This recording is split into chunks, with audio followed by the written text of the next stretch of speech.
Hi friends, ಇವತ್ತು ದೇವಸ್ಥಾನಕ್ಕೆ ಹೋಗೋಣ ಅಂತ ಸ್ವಲ್ಪ ಬೇಗ ಎದ್ದು ಹೊರಟಿದ್ದೀವಿ. ಏನು ಅರ್ಥವೇ ಆಗ್ತಿಲ್ವೇ ಈ ಕೇಸು. ಎಳೆ ಮಗು ಆಗಿದ್ದಿದ್ರೆ ಓಕೆ.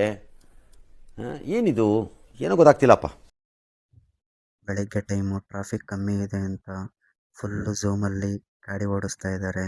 ರೋಡ್ ಫುಲ್ಲು ಫ್ರೀ ಇದೆ ಅಂದ್ಬಿಟ್ಟು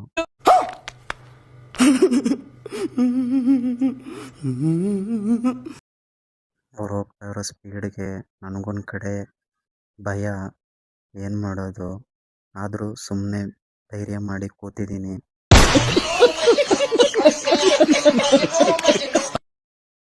ಯಾವಾಗಪ್ಪ ದೇವಸ್ಥಾನ ಬರುತ್ತೆ ಅಂತ ಭಯದಲ್ಲೇ ಕೂತಿದ್ದೆ. ಹಂಗೋ ಹಿಂಗೋ ಹತ್ರನೇ ಬಂದ್ಬಿಟ್ವಿ.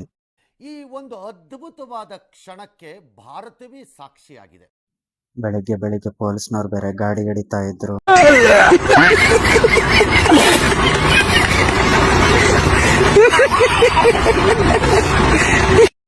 ಅಂತೂ ಇಂತೂ ನಮ್ಮ ಬಾಸ್ ಟೆಂಪಲ್ಗೆ ಬಂದ್ಬಿಟ್ವಿ.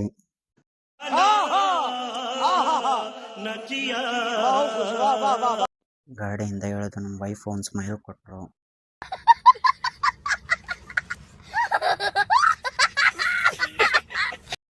ನೋಡ್ರಿ ನಮ್ಮ ಬಾಸು ಹೇಗಿದ್ದಾರೆ. ದರ್ಶನ ಮುಗಿಸ್ಕೊಂಡು ಟೈಮ್ ಆಗುತ್ತೆ ಅಂತ ಹೊರಟ್ವಿ ಅಲ್ಲಿಂದ. ಹೂ ಸ್ಟಾಪ್ಡ್ ಯು? ನಿಮ್ಮನ್ನ ತಡೆದಿರುವವರು ಯಾರು? ಒಂದೊಂದು ಸತಿ ಯಾಕಾದ್ರೂ ಕೊಡ್ತೀವೋ ಗಾಡಿ, ನಾವೇ ಓಡಿಸಿದ್ರು ಆಗಿತ್ತು ಅಂತ ಅನ್ಸುತ್ತೆ. ಕೆಲ್ಸಕ್ಕೆ ಟೈಮ್ ಆಗಿದೆ ಅಂದ್ಬಿಟ್ಟು ಫುಲ್ಲು ಝೂಮಲ್ಲಿ ಗಾಡಿ ಓಡಿಸ್ತಾ ಇದ್ದಾರೆ.